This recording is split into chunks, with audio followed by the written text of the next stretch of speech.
excuse me, I get all choked up just thinking about it. Dinosaur Adventureland in Lenox, Alabama. It is November 21st. Tonight is the meteor shower. Get outside and look at the meteor. Shut your phone off, shut the TV off, whatever. Go watch the heavens, okay? It's going to be pretty cool. We're going to run through a cloud of junk in space, and it's going to hit our atmosphere and blow and burn up. It's interesting. Everything's burning up, though. Nothing's getting better. Nothing's getting together. That's it. Anyway, tonight, open mic. Call in if you have disagree. We believe evolution is the dumbest and most dangerous religion in the history of the world. Never been a dumber or more dangerous idea. You teach the kids they're an animal and then wonder, why do they act like animals? Duh. Look what you taught them. We're on a bunch of channels. Facebook, Rumble, let's see, X, let's see, our own app, kenthovind.tv, Instagram, TikTok. Trying to sign up for all of them. They're all free, okay? And let's see, right here. Corey Ten Boom said, don't bother to give God instructions, just report for duty. I love it. She was a great Jew, converted Jew. Get the Corey Ten Boom story. It'll just really make you cry. It's amazing. How about this one, Joseph? Have you seen it? Gene was beginning to regret the tattoo on his neck. I bet he was.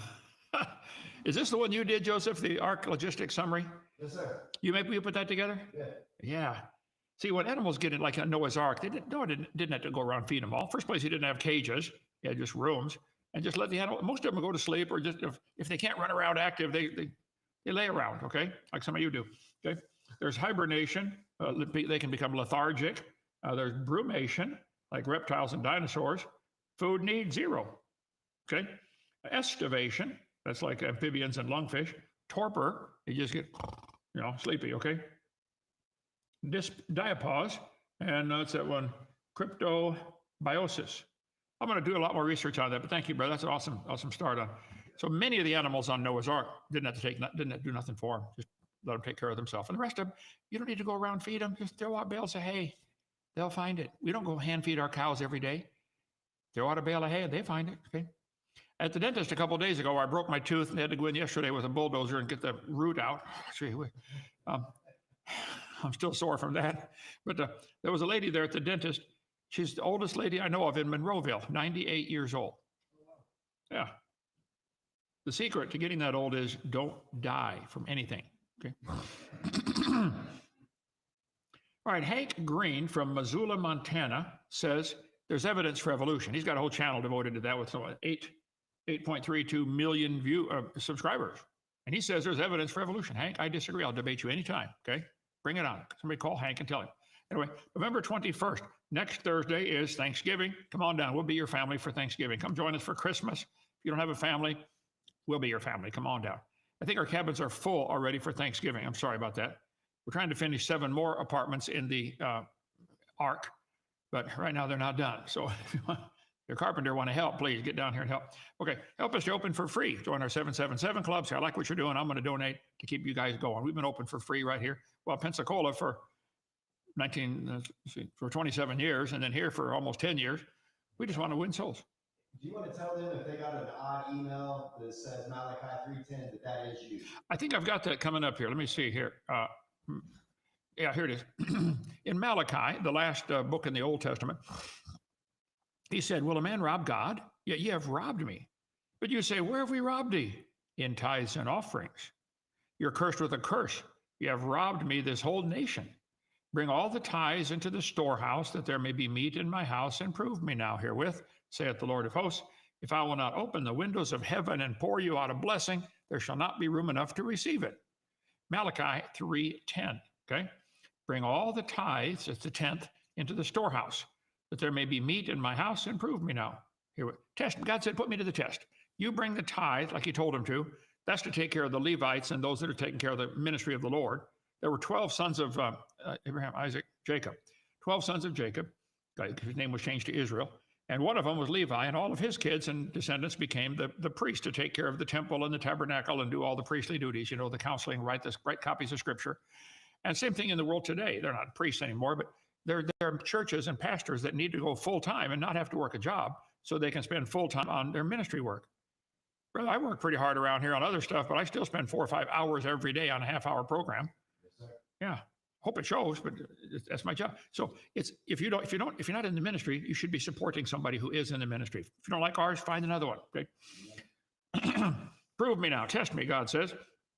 If I now want to open the windows of heaven. That word tithe is found in the Bible 14 times. Tithe is the 10th. Tithes, plural, is found in the Bible 24 times. In Hebrews chapter 7, Abraham gave a 10th part of all to Melchizedek, the priest. Interesting story, telling about what happened back in Genesis. Now consider how great this man was, unto whom even the patriarch Abraham gave the 10th of the spoils. This business of tithing is something every Christian should learn to do soon. 10% of your increase. Now, if you are spending $50 to make $100, your increase is 50, not 100. But you can tithe on whatever you want. You cannot outgive God. Been 56 years for me now, Joseph. I give it all. He just keeps pouring it back. Okay. If you followed our creation ministry these last 35 years, you know we very rarely send out emails or texts asking for money to support the ministry outreach. But we have some pressing needs here that I can tell you about. If you've not been tithing to support the work of the Lord, that can hinder God's blessings on your family and on your business. Some of you are wondering, why isn't my business making it? Are you tithing? How could I? It's hard to understand this. You can do better on 90% than you can on 100%. If God's blessing is with you, it just works. Okay? We have 30 cabin spaces for families who visit, stay for free. We serve 3,000 meals every month for free. We allow people to copy our videotapes to spread the gospel faster for free. Okay? We've been open for free for 9.6 years and have seen many thousands visit and have their lives impacted for the Lord. If you know of other places to invest that changes many lives for the Lord, support them instead. Okay? All of our cabin spaces are often full, and again, they are again for this Thanksgiving. And here it is, we still got a week to go. We're going to get 20 phone calls saying, do you have room? No, sorry. We're trying hard to finish the 7 apartments under the construction in Noah's Ark right now. If you ever built or remodeled a house, you know the expenses involved. This is the expensive part, the plumbing, the electrical, the finishing, the doors. Take that number times 7 and get what we need right now to finish. You get an email from Malachi 3:10 at messaging.church. That is from us. Guy called me 2 days ago or yesterday. Said, I got a strange, is this email from you? I said, I never heard of it. I called you guys in the office. Oh yeah, that's us. So it is us, okay? We can send you tax deductible gifts. End of the year is a good time for that. And help keep the gospel out. Thanks, Ken Hovind. Okay, so that's it. Here's the south side of our Noah's Ark. Done. Still got to trim off the rafters and do a few things, but close enough. We'll call it done. The north side. We're going to put the septic field in, $2,800. Ordered it today.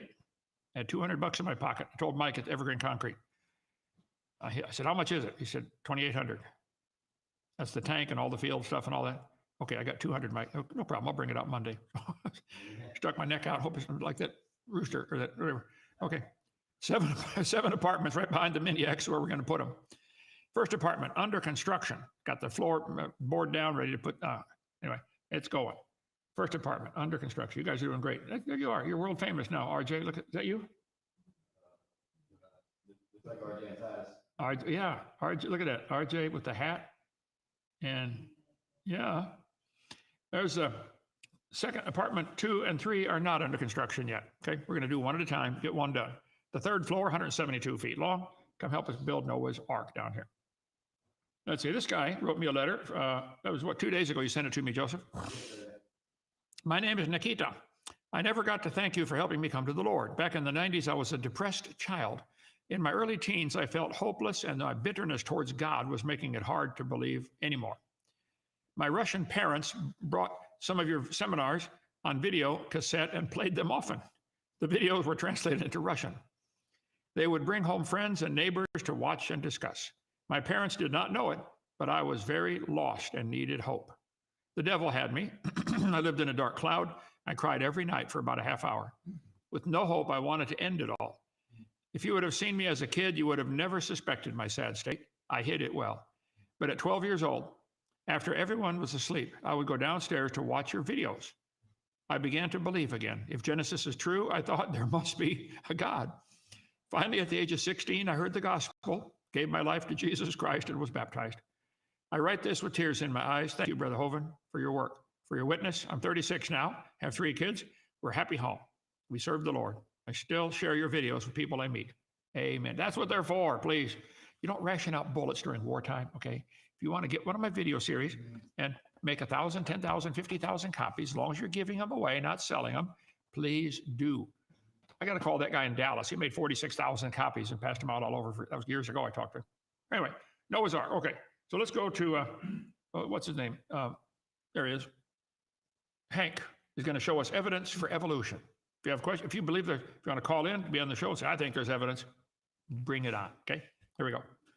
Unless you've had it removed, you, like every other person in the world, have an appendix, which is kind of a stupid thing to have in your body. It doesn't. He said, you don't need your appendix. This is Hank. Hank, I don't know what you do for a living, but I hope it's not science. We'll talk in a minute. Do much. It kind of cuddles with your intestines. I imagine your intestines don't mind having someone to cuddle with. It does provide that function. It also holds on to some gut bacteria, which is nice. But it pretty much does nothing for your entire life until the day when suddenly it has an uprising and decides to kill you. Okay, Hank, let's talk about appendix here. Let me go to right here. And the appendix. I've got to get over here. Joseph, I lost my mouse, ran away. Vestigial structures. Is the appendix vestigial? Well, let's see here. There. Vestigial, we don't need it anymore, is what Hank is claiming here. Vestigial, of a body part or organ remaining in a form that is small or imperfectly developed and not able to function, being or having the form of a vestige. Kiwis lack an external tail and their vestigial wings are entirely hidden beneath their curious plumage. Okay. Are there vestigial organs that are evidence for evolution? Hank is going to claim there are. He's going to show several of them here. Vestigial, you don't need it anymore. Mark or trace, visible sign left by someone, something like an ancient city, okay? A body part that is small and degenerate or imperfectly developed, okay. Vestigial structures, sometimes called vestigia. Rudiment, Latin is a dead language. Killed the Romans, now it's killing us. Yeah. They are non-functional features, fully developed and functioning in earlier species, but serve little or no purpose today. They're part of this evolution. I see, okay. For instance, the nictitating membrane, the plica summilunaris, is that vestigial? The frog have a nictitating membrane. We're going to talk about those in a minute. Let me let Hank talk for a minute and see what he says about vestigial structures. Take it away, Hank. Let's see right here. The appendix, along with some other completely useless things in your body, like wisdom teeth and your tailbone, well, they did not escape the notice of one Mr. Charles Darwin. And tailbone. You hear what he said? Appendix, wisdom teeth, tailbone. You think they're vestigial? Tell you what, Hank, if you think the tailbone is vestigial, you don't need it anymore, I will pay to have yours removed. When he was a scientist, you may have heard of him. So Darwin wrote this book. It was kind of important, called On the Origin of Species. And in that book, he said that these things were vestiges of bygone eras. Times when the ancestors of humans somewhere down the line had a use for a tail or some extra teeth for chewing meat or an organ to process a bunch of plant cellulose. Now, Darwin here was not the first person to notice that humans, as well as some other animals, are tricked out with various equipment that they don't need. Darwin suggested that animals evolve within a certain set of circumstances, and they develop body parts based on those circumstances. But when those circumstances go away, those body parts, they fall into disuse. But physical evidence will remain. And the amazing thing is that he was totally right. They're called vestigial structures. They're not always organs, so we say structures. And they're basically one of the many things about our bodies that leads us to believe that we evolved from other species. Here are some other examples. Okay, before we go into all the examples, let's take what he's got so far on the table here. Let's see. Right there.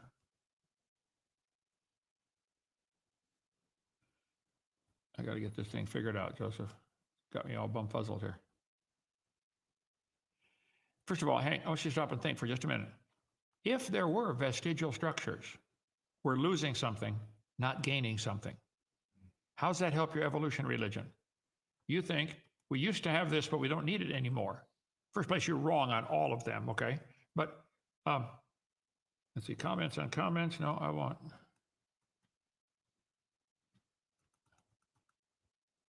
Yeah, right here. Okay.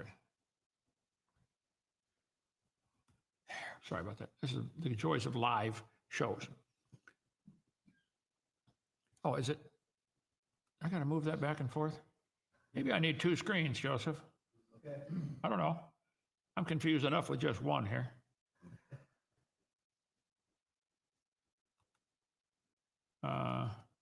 One moment. I see. Okay, let's shut this one down. No, it won't shut it down. Aha, now. Okay, there. Vestigial structures. Okay. The appendix is vestigial. Hank thinks you don't need it anymore, okay? It's true, the appendix in humans is much smaller than it is in other animals. Maybe it's because of our diet. We don't need to get rid of all the roughage. Horses go around eating off the ground, probably get a lot of stuff. This is one of the lies in the textbooks. There are no vestigial structures, okay? Anatomy and development.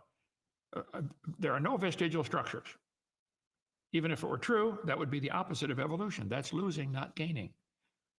The human vermiform appendix is apparently vestigial. It's difficult to understand vestigial structures such as these as anything other than evolutionary relics, holdovers from the past. That's the only way you can understand it? How about, well, a couple options here, I'll come in a minute. In 1925, evolutionary zoologist Horatio Newman said, there are, according to Wiederman, no less than 180 vestigial structures. You don't need it anymore. Sufficient to make of a man a veritable walking museum of antiquities. That's not a fly, Joseph. That's a wasp. Yeah, he needs to go to heaven too, doesn't he? I'll send him if he comes by again. Okay. Ask a scientist, University of Chicago. Ooh-wee.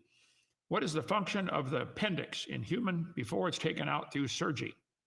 Surgery. I think they want surgery, but that's okay. Nancy. As you must know, the appendix is a tube at the end, one end closed that opens into the cecum, which is the beginning of the large intestine. The appendix has no known physiological function. It doesn't do anything. Well, whoever's a scientist at the University of Chicago ought to be fired. They don't know what the appendix does. It probably represents a degenerated portion of the cecum that in ancestral forms aided in cellulose digestion. It's believed the appendix will gradually disappear in human beings as our diet do not include cellulose no more. University of Chicago. Okay. We can obviously live without it. Well, hold it. The fact that you can live without it does not mean it has no function. You can live without both your legs, both your arms, both your eyes, and both your ears. It doesn't mean you don't need them, okay? Okay? The human appendix has been proposed to be a vestigial structure, a structure that has lost all or most of its original function and has evolved to take on a new function. The suggestion that it is the shrunken remnant of the cecum thought to have been present in remote ancestors of humans. Here's the vestigial structures. Example, your appendix. Once upon a time, it's about time they started their story like that. All of evolution stories ought to start like that. Once upon a time. Yeah, it's a fairy tale, folks, okay? Long regarded as vestigial, the appendix is now thought to be one of the sites where immune responses are initiated. They learned, nearly 30 years ago, you do need your appendix as part of your immune system. Its removal increases a person's susceptibility to leukemia, Hodgkin's disease, cancer of the colon, and cancer of the ovaries. Why do we have an appendix? The entire digestive tract helps with our immune system. But sometimes scientists and doctors think the appendix may be a place for our body to store certain healthy types of gut bacteria that otherwise could be altered or changed during an intestinal illness, an overuse of antibiotics. Maybe there's a use for it. Let's see. What's the function of the appendix? 1999, Scientific American. Let's see. For years, the appendix was credited with very little physiological function. We now know, however, Hank, that the appendix serves an important role in the fetus and young adults. Endocrine cells appear in the appendix of the human fetus at around the 11th week of development. These endocrine cells of the fetal appendix have been shown to produce various biogenic amines and peptide hormones, compounds that assist with various biological control. There have been little prior evidence of this or any other role of the appendix in animals research because the appendix does not exist in domestic animals. Among adult humans, the appendix is now thought to be involved primarily in immune functions. During the early years of development, the appendix has been shown to function as a lymphoid organ, assisting with the maturation B lymphocytes. Let's see. You can read all for yourself, folks. It has a function, all right? Appendix has a function. Now, Hank, you're claiming the appendix is vestigial. You don't need it anymore. You do. Now, if you take it out, you can still live, but you'll be more susceptible to quite a few diseases. Just read up on the appendix. They found all kinds of uses for it. The appendix is not a vestigial organ. That is evidence for evolution. It's evidence of amazing design, okay? Then he's going to talk about the nictitating membrane. Talk about that here. Hank, go ahead. Let's see. I think that's next. I forget. Of cool vestigial structures that we have. Goosebumps. Goosebumps are a reflex rather than an organ, but they are considered to be vestigial in humans. The pilomotor reflex is this. Wait a minute. Goosebumps are vestigial. You don't need it anymore. That little round muscle around each hair, it tightens up and makes the hair stand up and traps air against your body to keep you warm. You don't need that anymore. Okay, keep talking, Hank. Thing that happens when a bird or mammal gets cold and wants to warm up, or when it sees a predator and it wants to warn that predator to step off. There's this tiny little muscle at the base of every single hair follicle that will contract and pull the hair erect. Just because I said erect, that's not funny. And for a bird or a dog, that might help it get all puffy and look bigger to a predator, hold on to more air so it can stay warm. The tailbone. Our tail. Take the goosebumps, okay? Let's see. Debates.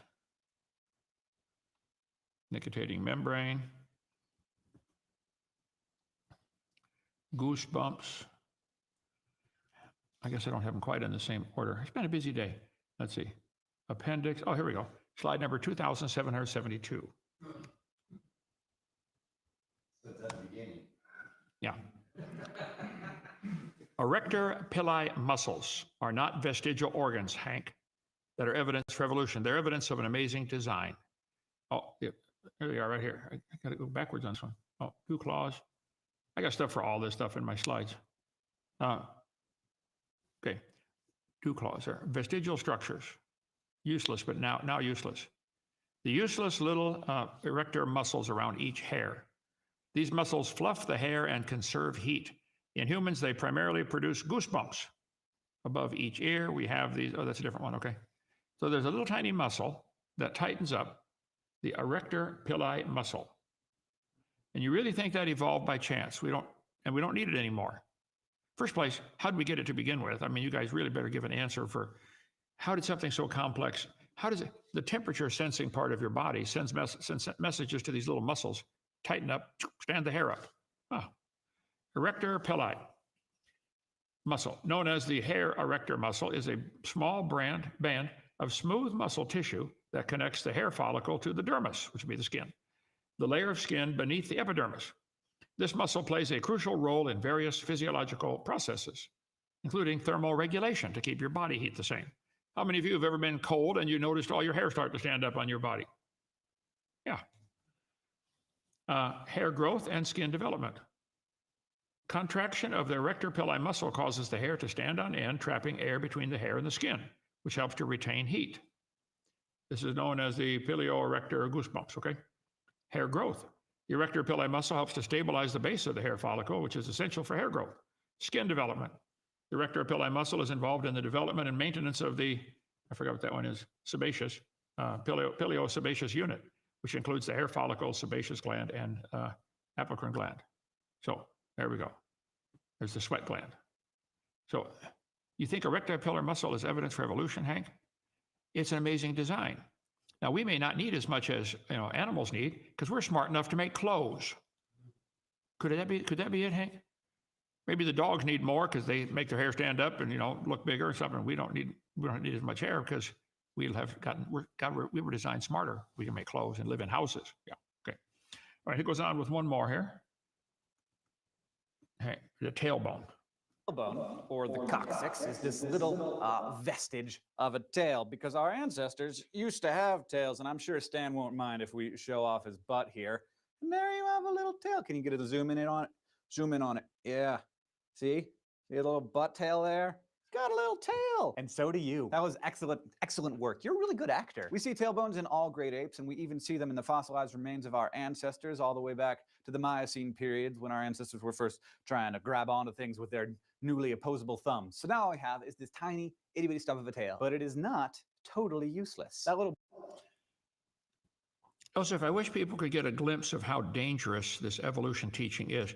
How many museums and science teachers around the world are doing what Hank is doing, pushing the evolution religion? Thousands and thousands and thousands of them. How many are saving kids from this propaganda? There's a few hundred creation ministries in America. There need to be 50 in every state. We've tried to make our Dinosaur Adventureland here real simple, where anybody can start one in your backyard, okay? Start one in your house. Have a portable creation museum. Get a trailer, pull it around with a big sign, free fossils or something. Do something. There's a war going on. If you can't shoot, carry bullets, pay for the bullets, find something to do. Man, it frustrates me that the Christians I don't know, what can I do? Look at, Luke wants to start a creation ministry, has very short arms. Well, hey, I'll pretend I'm a T-Rex then. Great, good job. Fine, you can all do something. Some of you could serve as professional bad examples. You wouldn't need any more of those. Let's talk about the tailbone, then we'll take a bunch of questions here, okay? And you atheists, where are you? Let's see. Erector pili muscle, okay. Tailbone. Tailbone. Appendix, nictitating membrane. That's slide 2791. I'll try to remember that, okay? I forgot more things than I can remember. Is the tailbone evidence for evolution? I think it's right here. Tailbone? Yeah, there we go. No, over here, tailbone. Humans have a tailbone at the end of the spine that is of no apparent use. Hank, you must have studied at that school. You're way behind on your science, okay? The vestigial tailbone in human is homologous to the functional tail of other primates. Thus, vestigial structures can be viewed as evidence for common ancestry. The coccyx, that's the name for the tailbone, is a small bone at the end of the human vertebral column. It has no present function and is thought to be the remainder of bones that once occupied the long tail of a tree-living ancestor. Crybaby. I want to see Crybaby's tailbone removed. Remember when he called in and said there's evidence for evolution of the tailbone? My offer still good. Tell you what, Crybaby, I will even sterilize and sharpen my Swiss Army knife to take it out, okay? What do you think, Joseph? He'd be a crybaby then, wouldn't he? Yes. Well, the tailbone, okay, is right there. There are 9 little muscles that attach to the tailbone. It's a very complex system of nerves and muscles that attach to the tailbone. Keep going on. Thank you, Danny. Very complex system of muscles that attach to the tailbone, right there. The coccyx serves as an anchor site, attachment site for tendons, ligaments, and muscles. It functions as an insertion point in some of the muscles of the pelvic floor. The coccyx also functions to support and stabilize a person while he or she is in the sitting position. You also need that if you're going to make babies, okay? That's all that's left of the tail that most mammals still use. They're still teaching it, Discover magazine. It's been proven years ago that the tailbone has got a use, okay? Humans have a tailbone that's of no use. This is pure propaganda. Gray's Anatomy gives all kinds of sites. Attachment of muscles to 4 pairs on one single muscle and one single muscle on either side. Coccygenesis names all the muscles. Get your Gray's Anatomy. Mine's over here on the shelf, okay? If you think the tailbone is vestigial, I will pay to have yours removed. Bend over. At the end of your backbone is a coccyx, a few small bones that are fused together. Could the human coccyx be a vestigial structure, or is it a newly evolving structure? They give 2 choices, neither of which is correct. It's fine as is. Leave it alone. False dichotomy. They give 2 choices that don't matter. If I said, are elephants orange or elephants green? How are you supposed to answer that question? Is the coccyx, is it a vestigial structure or newly evolving?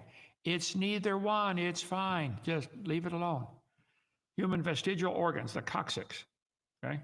Vestigial structures, no longer useful parts. Humans have all kinds of stuff you don't need anymore. The coccyx, the tailbone.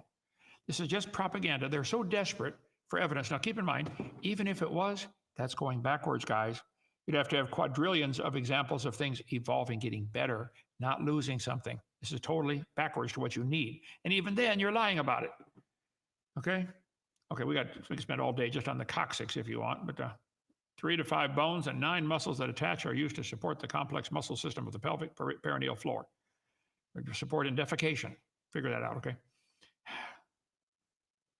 You do need your appendix, I mean your tailbone, okay? Okay, he has one more. He talks about the, it's gonna take me a minute to find this one. What did I say? It was 2,700 something? There. 'Cause I'm going to waste all my time on this one here. Coming up. I see it. He says the nictitating membrane, 2791. Okay. Let me get there. 2791. There you go. All right, let's let Hank talk about this. More vestigial vestigial structures. What language is that at the bottom there? Is that Polish or? Anybody know what that language this is on his site, you know? Anyway. Bone is now the anchor to which all of the muscles that help us control our continence, if you know what I mean, are stuck to. So thanks, tailbone. That is an important job, and I appreciate it. And our final vestigial structure, the wisdom teeth. We humans have become such delicate flowers that our mouths no longer have room for all the teeth we need in order to eat all of that woolly mammoth meat that we don't eat anymore. So now that people are all agricultural and omnivorous, and we generally tend to cook our food well. So his argument is, he's going to go on for a few minutes about this. We don't need our wisdom teeth anymore, okay? And that's proof that we used to have a tougher diet and be like, you know, chimpanzees or gorillas or, you know, caveman eating mammoth meat. Hank, there's another option. What if everybody in the pre-flood world was much bigger, 10 feet? The wisdom teeth generally come in about the same time you would need it. As your jaw grows, the last tooth comes in. How many of you have had kids that the teeth came in and then they lost their early set of teeth and another second set came in? Have you seen that happen, kids, before? Yeah. What if the wisdom tooth is designed to come in when you're, say, 15, 16, 18 years old to fill the jaw that's now expanding? Wow. Is there any room in your brain, Hank, to think maybe it was designed to be that way?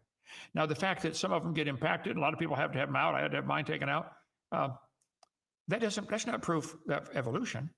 That's proof that maybe everybody was bigger before all this started, before this mess started. Maybe we're designed to have it come in at the right time. There have been people who've had a third set of teeth come in.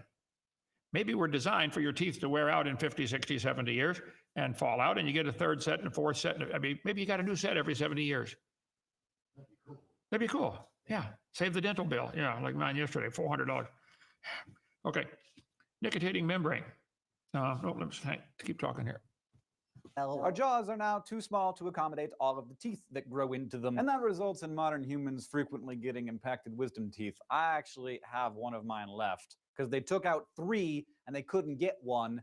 They left the hole, but also the tooth was still there. So I'm worried about this happening to me. But 35% of people born today do not have wisdom teeth at all. So we are actually on an evolutionary trajectory to get rid of them completely, which I'm totally in favor of. Of course, people with wisdom teeth would have to die and not breed in order. Quite a few people with wisdom teeth have no trouble with them.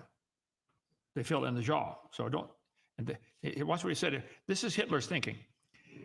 These people that still have wisdom teeth would have to die to make this take over the population so they don't make babies. Yeah, these Jews that are inferior species, Hitler would say, we got to kill them so the superior Aryan race can take over. This is the thinking that evolution brings. Everything else that's not up to par with us has to die. Yeah. Hank didn't say that, but I'm saying that's where that thinking leads. To not pass on that gene, and I failed at that, sorry. And actually one more, to end things on a slightly creepier note. You know this membrane that kind of just hangs out in the corner of your eye? Well, that is probably a vestige of something called a nictitating membrane, which birds still have to this day, and is in fact a third and fourth eyelid. Thanks for watching SciShow. Oh, I did watch your SciShow, Dan. Okay, let's talk about this nictitating membrane. It's not a vestigial organ, Hank. It's evidence for evolution. It is evidence of an amazing designer, okay? Birds have this. They can close it over their eye. We can't close ours, okay? How many of you had to rub your eyes in the morning, get junk out of there? Because that nictitating membrane collects all the dust that got on your eyes. Collects it, puts in a little puddle, and it's easy to, rub right out. Anybody ever rubbed their eyes like that before to get stuff out of there? Okay. Let's see. A nictitating membrane, sometimes called the plica semilunaris, okay? It's at the corner of the eye, and some animals, like birds, can actually close it all the way across their eye. We can't. Oh, okay. Nictitating membrane serves multiple functions across various animal species. Primary role is protecting the cornea and from environmental hazards like dust and debris and water while maintaining vision. Birds of prey, it protects the eye from their chicks during feeding. and is used during high-speed dives. You know, the falcon goes really fast, and so he wants to be able to see where he's going, but not have the wind rip his eyeball apart, okay? They perform peregrine falcons to clear debris and spread moisture across the eye. Woodpeckers activate the membrane milliseconds before their beak strikes a tree to prevent the retinal injury from shock. The woodpecker pecks on the wood, backs up, opens his eyes, focuses, decides which way to peck, and closes the eyes when he hits. Dozens of times per second. And if they didn't, the eyeball would pop out of the head from all that impact of smacking into the wood. You'd almost think the woodpecker was designed if you didn't know better. Beavers and manatees have them so they can swim underwater, like having goggles on. Membrane helps the cornea keep it moist, distributing the precorneal tear film, which is essential for eye health. It's also called the plica semilunaris, a small fold of bulbar conjunctiva on the medial canthus of the eye. It functions during movement of the eye to help maintain tear drainage and via the lacrimal lake, and to permit greater rotation of the globe. For without the plica, the conjunctiva would attach. It goes on, talks about it in this. I forgot where I got that article from. It was busy today. Anyway, so I'm sorry, Hank, you're wrong on all counts. There are no vestigial structures. If there were, that would be the opposite of what you need. So I will debate you anytime, Hank, anytime. Please call. You're in Montana someplace. I'm not going to go out there. We can set it up by Skype. Joseph, book them.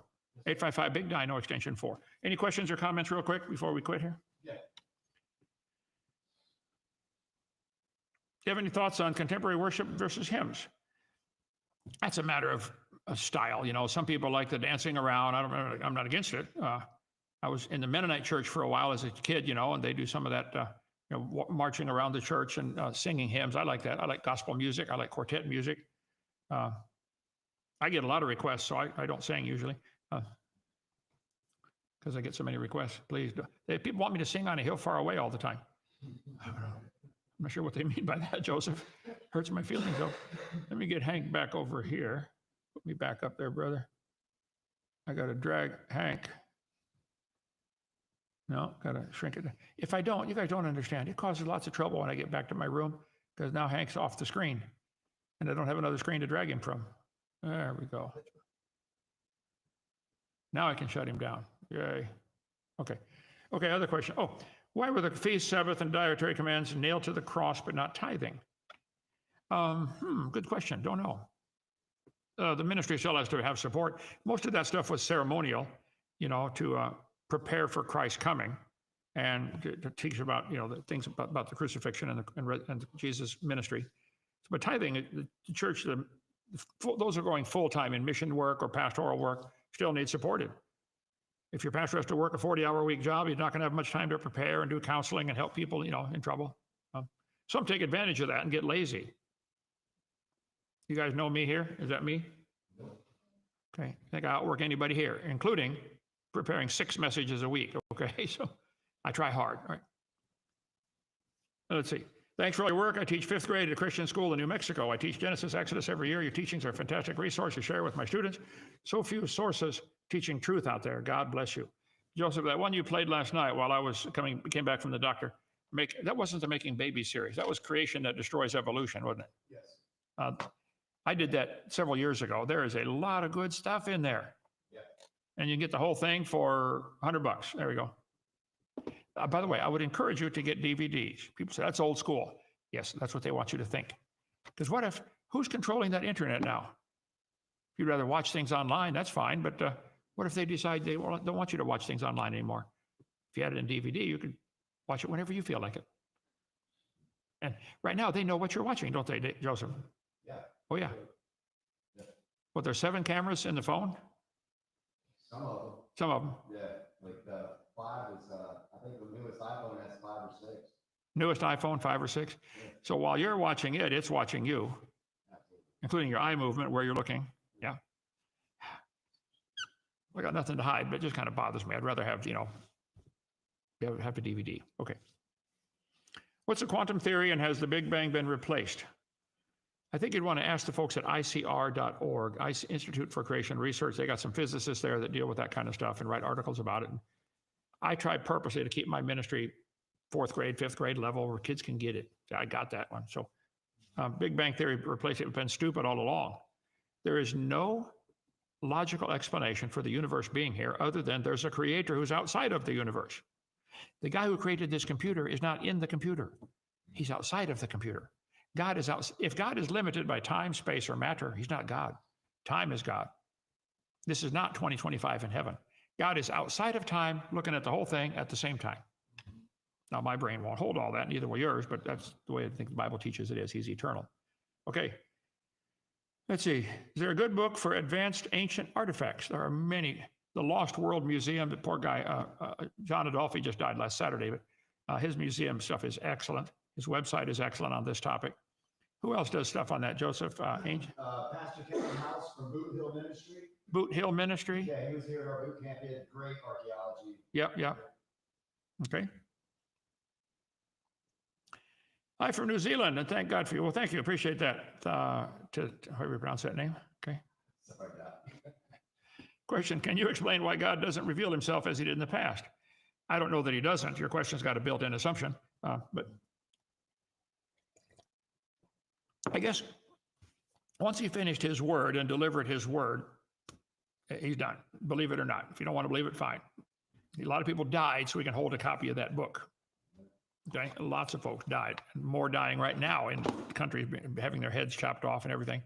In African countries, happening a lot now, in Muslim countries particularly, just so we can hold a copy of this book. I don't think he did his job.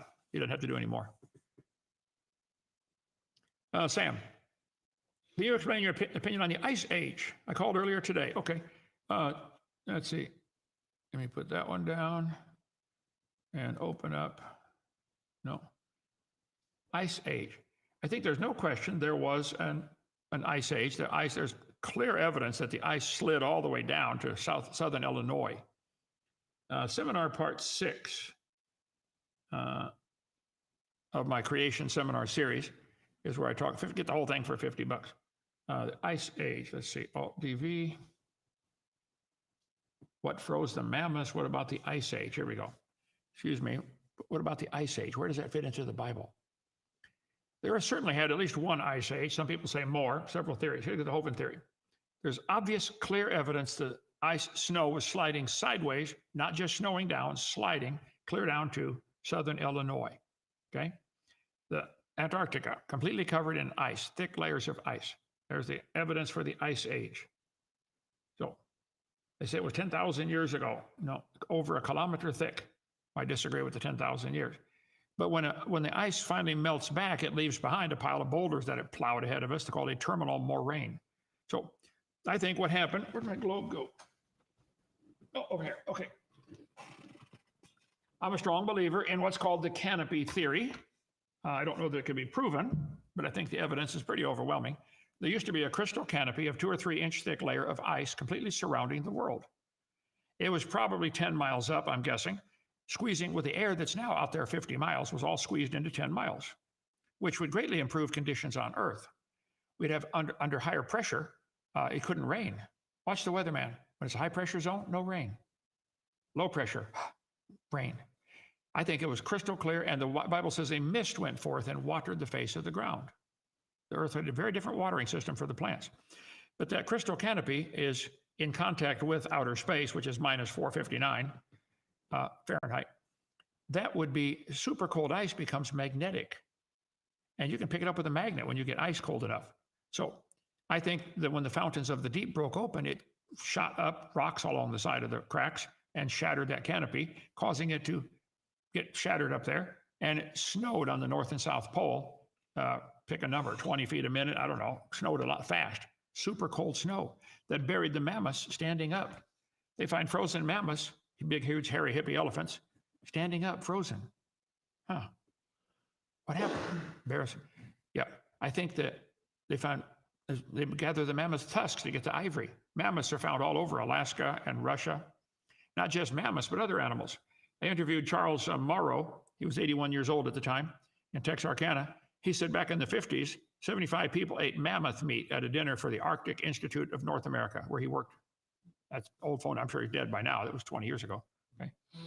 Mammoths are found frozen, standing up, undigested food in their stomach and mouth, and they died of suffocation. There's no water in the lungs. Small ice crystals in the blood indicate they froze in less than 5 hours. That requires 300 below zero. I tell the story how I called Bird's Eye Frozen Food people when I was researching this. I said, talked to one of the scientists there. I said, if I stuck an elephant in the freezer, what would happen? It was real quiet on the other end of the line. I'm sure they're pointing at each other. You know. He said, well, you'd have a crowded freezer. I said, I know. How long would it take to freeze a mammoth, an elephant? He said, about 5 hours. Or no, 4 or 5 days, he said, I think. I said, I got to freeze my mammoth in less than 5 hours because the food in the stomach is still undigested and the acid doesn't know he's dead. Oh, then you got to have, liquid nitrogen, something 300 or 400 below zero. Oh, so at the South Pole, the lowest temperature ever recorded is minus 127 Fahrenheit. That's not enough to freeze the mammoths the way we find them. 1,000 feet of permafrost. This guy worked up there drilling for oil. They drilled through 1,000 feet, and then they drilled through a 300-foot tall tree standing up. There are no trees around there. Certainly not 300 foot tall. Apparently it got buried quickly. So, watch my video number 6. That would take a long time. But I believe the Ice Age happened at the beginning of the flood. And what would happen, it would take 500 years for all that ice to melt back if it goes clear down to Kansas City. Let's see. This explains some very interesting things. Let me find it here. It's coming.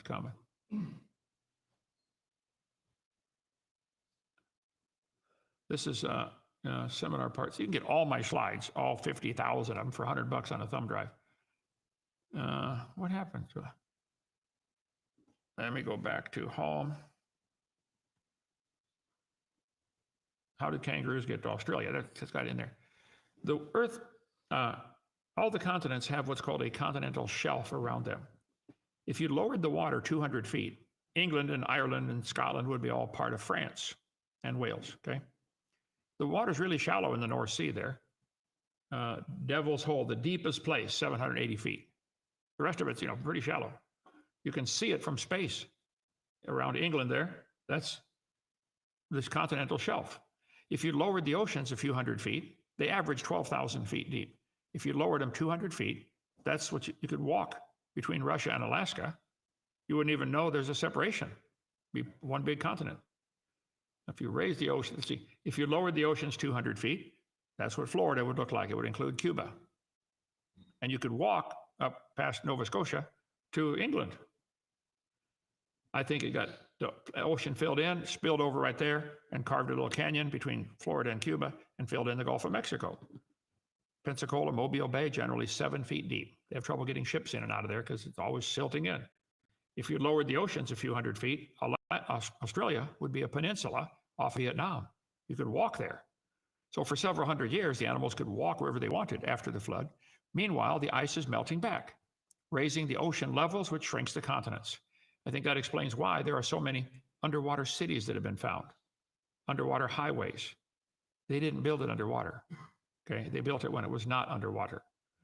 So continental shelf, there we go. There's a continental shelf. That was probably the ocean level when Noah got off the ark, much smaller, and the ice caps were much larger. Let's see. If the ice caps were bigger, the oceans would be smaller and the continents would be bigger. Noah and his animals could have walked anywhere in the world. So I covered that in video number 6. Okay, any more, Joseph? Yeah, a couple more of that. Really enjoy your work. Remember watching your video on the flood with Dr. Kaboom. Oh, that was hilarious, Dr. Kaboom. My parents have also seen your dinosaur Adventureland while visiting Ruckman's. Yep, praise God. That's in Pensacola still, closed down. Much better up here. Whew, much better. You ever going to cover about red ferns and how many chromosomes they have? I don't remember. I don't know the number of chromosomes of everything in the world. Did they ever Google that, Joseph? How many chromosomes do red ferns have? And how on earth did they evolve? How could one chromosome evolve? Just one. Can't happen. Hey, Doc. Yep. I have a question. I've heard that before, but I just thought to ask it now. Do you know what happens to the ice when it gets super cold like that? Why it becomes magnetic, like in the structure? Well, I cited that years ago. As it freezes, the crystalline structure changes to where I better not say because I don't remember exactly. I have to go back and refresh. But yes, Yeah. there's a physical change in the crystalline structure that causes it to be magnetic. Yeah. Okay. Specific account red ferns is not directly provided. It has over 1,400 chromosomes. Other ferns have over 1,400. For red ferns, it's not. They don't know. Which is odd. Huh. The tongue fern has up to 1,260 chromosomes. Okay. Well, you got to wonder, how can one chromosome evolve? You atheists have great faith. I admire your faith. I think it's on the wrong thing, but you have much more faith than I have. All right, last one, Doc. Just wondering, when the earth flooded, how do we have freshwater and saltwater fish? Thanks for helping me grow my faith. Okay, video number 6 again. I cover that about the whole world was fresh water at the time of the flood. Whole world. And the oceans have been getting saltier every day. When did we cover that? Just the other night, wasn't it? A couple nights ago? Well, it was with Donnie's channel. We haven't released it yet. But Oh, we haven't released it yet. On Go to Standing for Truth. yeah. That was the title of it, fresh water. Some animals have adapted to salt water. We have saltwater bass, freshwater bass. They had a common ancestor called a bass. Saltwater crocodiles, freshwater crocodiles. So Noah's flood took place, whole world's fresh water. And Noah, being 600 years old, probably smart enough to know, let's have moon pools in the ark, holes in the floor with walls inside like ours has. That relieves the stress as you go over the waves because the water can come up and down inside. Also, each one acts like a piston pumping fresh air in and out. And you're riding, even when there's no waves, you're always riding, say, 10, 15 feet down in the water called your draft. All your moon pools are full of 15 or 20 feet of fresh water. You want to water the animals? Turn a valve. Don't need to carry water around to all the animals or carry it on board and keep it from going stale. No, all right there. Right? I definitely see Kent's teachings in Donnie. Stand for Truth does great research. Well, thank you. Appreciate that. They're doing a great job too. Those guys are, Donnie and Matt. I don't know what the context is, but Not an atheist, they're just living in Oklahoma and they're oddities.